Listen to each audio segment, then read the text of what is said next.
आत्मवंदन मित्रों। स्वयं का ज्ञान हम स्वयं के ज्ञान के बारे में पिछले वीडियो में बात किए थे। स्वयं का ज्ञान बहुत ही देखा जाए तो बहुत ही कठिन काम है, क्योंकि इसमें हमको अमूल रूप से स्वयं पर ध्यान देना पड़ेगा और समाज की जितनी भी बाहर की जो थोपी हुई अवधारणा है उसे खारिज करना पड़ेगा एक सिरे से, तभी हम स्वयं के ज्ञान को पा सकेंगे। मित्रों, हमें समाज सिखाता है और तथाकथित धर्म जो सिखाता है वह यह सिखाता है कि जो बाहर हो उसे भीतर लाना है,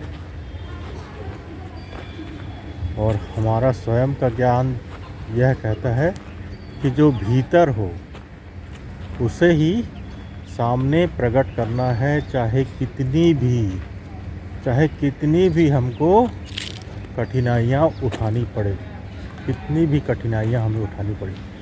उदाहरण के तौर पर बाहर का जो तथाकथित ज्ञान है, जो तथाकथित संत महात्मा हैं, वह कहते हैं कि होंठों पर मुस्कुराहट होनी चाहिए, भली अंदर मुस्कुराहट हो या ना हो, होंठों पर मुस्कुराहट होनी चाहिए। और स्वयं का ज्ञान यह कहता है कि अंदर यदि मुस्कुराहट हो तो बाहर कैसी भी स्थिति हो, कैसे भी सिचुएशन हो, उसे बाहर लाना है। भीतर यदि मुस्कुराहट हो तो उसे बाहर लाना है।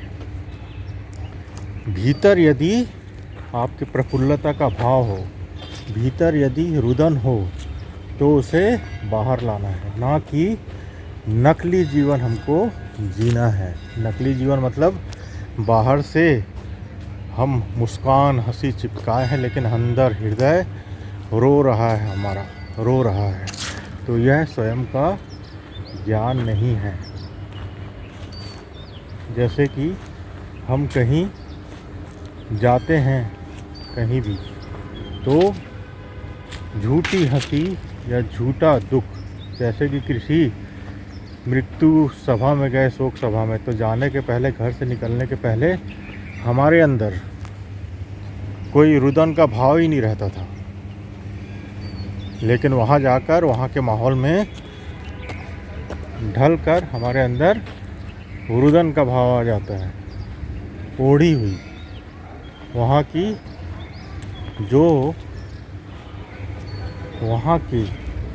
जो तरंगे हैं उनसे हमारा रुदन आता है, रोना आता है, दुख आता है, जबकि हमारे अंदर वो था ही नहीं। हम उस जगह पर गए तो वह भाव निकला।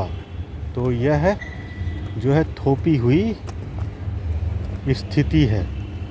तो स्वयं का ज्ञान के लिए हमें यह छोटी छोटी बात ध्यान में रखनी होगी कि अंदर जो हो वही पर बाहर हो। अंदर यदि दुख है तो उसे स्वीकार कर लें और खुश होने की कोशिश ना करें, क्योंकि कोई भी चीज़ टिकती नहीं है ज़्यादा देर तक, वह समाप्त हो जाती। खुशी भी नहीं टिकती, दुख भी नहीं टिकता। यदि हम अंदर के जो भी भाव हैं उसको नकार कर यदि हम नकली चेहरे दिखाएंगे तो हमारी आत्मा जो है वह मर जाएगी, वह समाप्त हो जाएगी, और हम एक बिन प्राण के आदमी, मुर्दे टाइप के रहेंगे।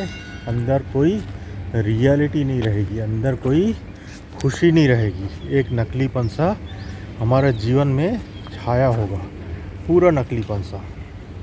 तो यह बात ध्यान रखेंगे और